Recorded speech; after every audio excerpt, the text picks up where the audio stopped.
स्वागत है आप सभी का अपनी चैनल ऑनलाइन स्टडी 1.6 में। इस वीडियो में कक्षा 10 के प्रश्नावली 5.2 के प्रश्न संख्या 15 को हल करेंगे। प्रश्न संख्या 15 है, n की किस मान के लिए दोनों समांतर श्रेणियों 63, 65, 67, डॉट डॉट और 3, 10, 17, डॉट डॉट के n में पद बराबर होंगे। तो देखिए ये जो प्रश्न है इसमें दो गो समांतर श्रेणी दिया हुआ है। पहला समांतर श्रेणी है 63, 65, 67 और दूसरा समांतर श्रेणी है 3, 10, 17। ये दोनों समांतर श्रेणी दिया हुआ है। तो सबसे पहले प्रश्न में जो दिया हुआ है इसको लिख लेंगे। लिखेंगे दिया है, क्या दिया हुआ है? प्रथम समांतर श्रेणी। तो यहाँ पे लिखेंगे प्रथम समांतर श्रेणी। और प्रथम समांतर श्रेणी है 63, 65, 67, डॉट डॉट डॉट। ये है प्रथम समांतर श्रेणी। अब देखिए ये जो समांतर श्रेणी यानी कि एपी दिया हुआ है, इसके सहायता से हम प्रथम पद यानी कि ए का मान और सर्वांतर यानी कि डी का मान हम निकाल सकते हैं। तो पहले ए का मान निकालेंगे। तो देखिए ए, तो समांतर श्रेणी में जो संख्या सबसे पहले दिया रहता है उसको कहते हैं प्रथम पद। तो यहाँ पे सबसे पहली संख्या कितना है? 63 है। तो ए का मान हो जाएगा 63। तो यहाँ पे लिख देंगे 63। अब निकालेंगे डी का मान।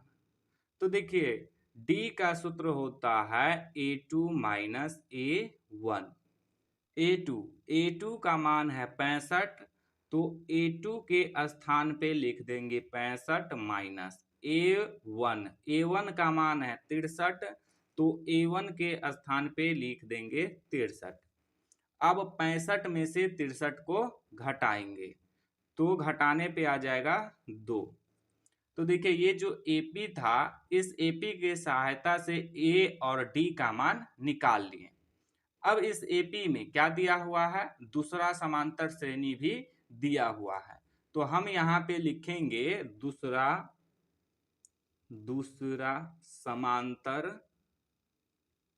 समांतर श्रेणी। दूसरा समांतर श्रेणी दिया हुआ है 3, 10, 17, डॉट डॉट डॉट। अब इस एपी की सहायता से ए और डी का मान फिर से निकाल लेंगे। तो देखिए यहाँ पे ए का मान हो जाएगा 3। अब डी का मान निकालेंगे तो डी का सूत्र होता है A2 माइनस A1। A2 का मान है 10। तो A2 के स्थान पे लिख देंगे 10 माइनस A1 का मान है 3। तो A1 के स्थान पे लिख देंगे 3। अब 10 में से 3 को घटाएंगे तो आ जाएगा 7। तो डी का मान आ गया 7। अब देखिए प्रश्न में क्या कह रहा है कि ये पहला एपी है और ये दूसरा एपी है। इन दोनों एपी के nवें पद क्या होंगे? बराबर होंगे। तो देखिए nवें पद को किस चीज से लिखते हैं? an से। an से लिखते हैं। तो प्रथम एपी जो था इसके nवें पद को भी an से लिखेंगे और ये जो दूसरा एपी है इसके भी nवें पद को an से लिखेंगे। और प्रश्न में क्या कह रहा है कि दोनों का nवें पद क्या है? बराबर है। यानी कि प्रथम एपी का an और दूसरा एपी का an दोनों आपस में बराबर है। तो यहाँ पे अब लिखेंगे प्रश्न से क्या है? an बराबर an। अब an का सूत्र लिखेंगे।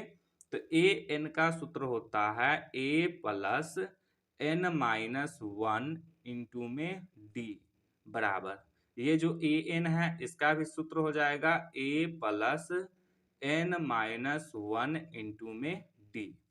अब देखिए बराबर के एक तरफ जो है वो प्रथम एपी के सहायता से ए और डी का जो मान निकाले हैं उसको रख देंगे, और बराबर के दूसरे तरफ दूसरे एपी के सहायता से ए और डी का मान निकाले हैं उसको लिख देंगे।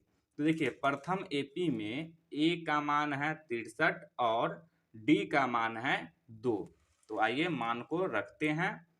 ए के स्थान पे रख देंगे 63 प्लस n-1 इंटू डी का मान है 2, तो यहाँ पे रख देंगे 2 बराबर। अब दूसरा एपी में ए का मान है 3, तो यहाँ पे रखेंगे 3 प्लस n-1 इंटू डी का मान है 7, तो यहाँ पे रखेंगे 7।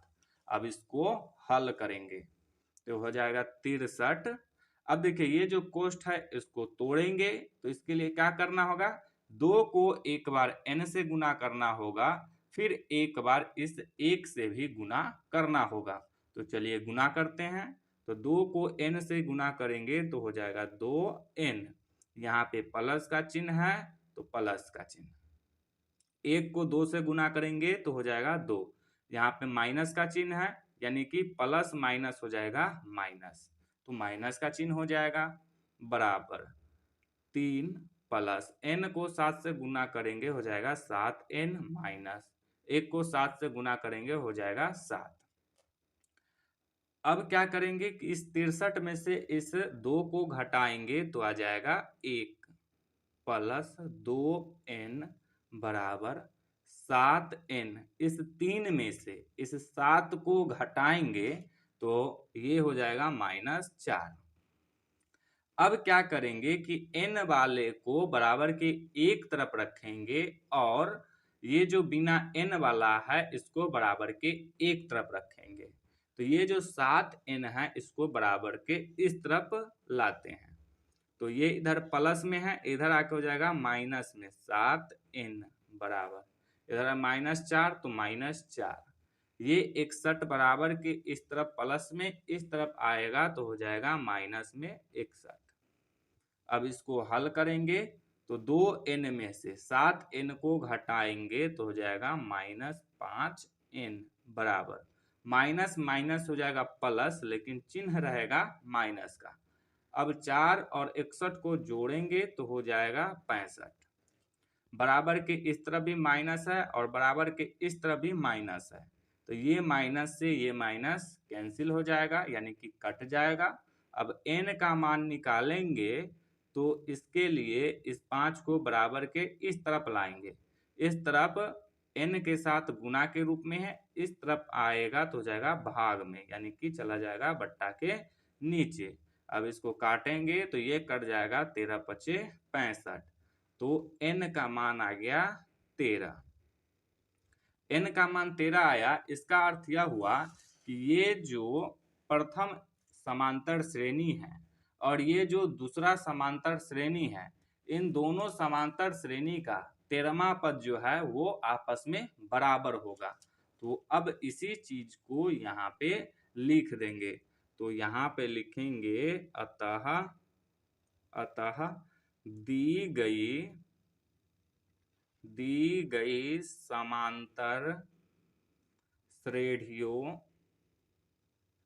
श्रेणियों का 13वां पद क्या होगा, बराबर होगा। तो यही हो जाएगा इसका आंसर।